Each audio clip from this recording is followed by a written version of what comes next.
making some big money on wine. One of the country's leading investors in the wine business joins us today for our Friday feature, Wine With Me.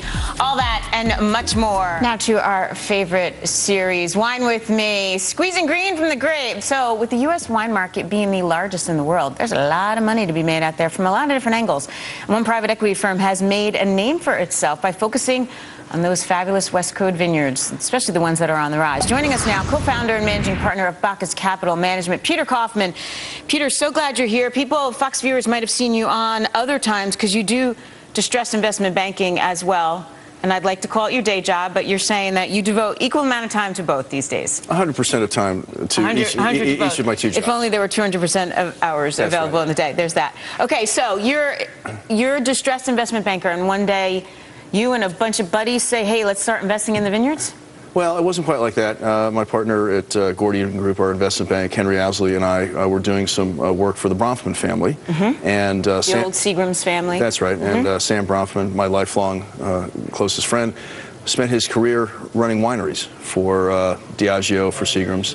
And we tried to buy some wineries as Sam's investment banker, and we kept getting grossly overbid by strategics who were paying outrageous valuations, and we decided, you know, there's a niche for us somewhere, and so we developed Bacchus Capital, which was primarily at that point focused on providing mezzanine debt, second lien loans beneath those ebullient valuations for wineries.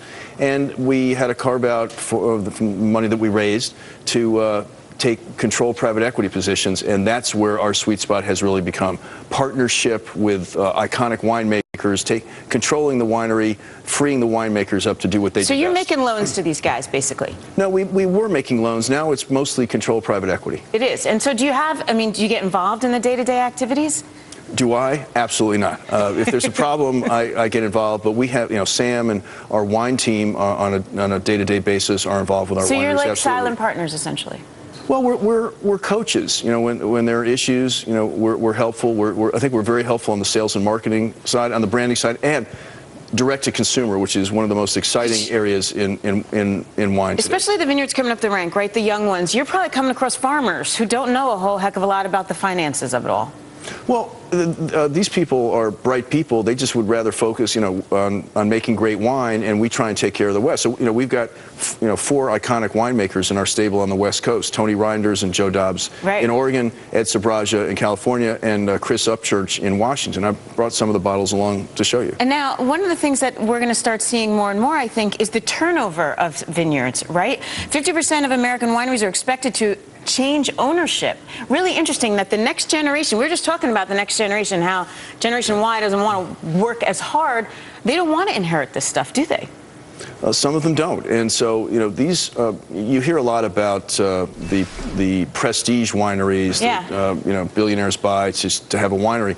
Most of the wineries, 95% of wineries, are family-owned businesses. They're farmers who make, you know, work with the earth. They make this, you know, they're artistes and artisans, and they make these phenomenal wines. And it's and everything they have is in these businesses. And so, what are they going to do when they want to turn it over to their kids, and one kid says they want to, another says they don't want to, and that's part of the reason why we've been in business, to provide capital to fuel those transactions. And help that actually move on. And who are you seeing come in as the next new ownership? Is it Wall Street? I don't think so. You really have to know what you know, we're very fortunate. We've got a great combination of financial acumen and hands-on, long-standing wine operational expertise. You can, we think we're doing quite well. But if you don't know what you're doing in the wine space, you can really get run over. It's different than running a bank, I guess. It is. Bacchus Capital Management co-founder Peter Kaufman. Thanks for being here. Absolutely. Great to see you. Wearing your other hat today, that is. Absolutely. Thanks for having me on. Thank you, guys. Well.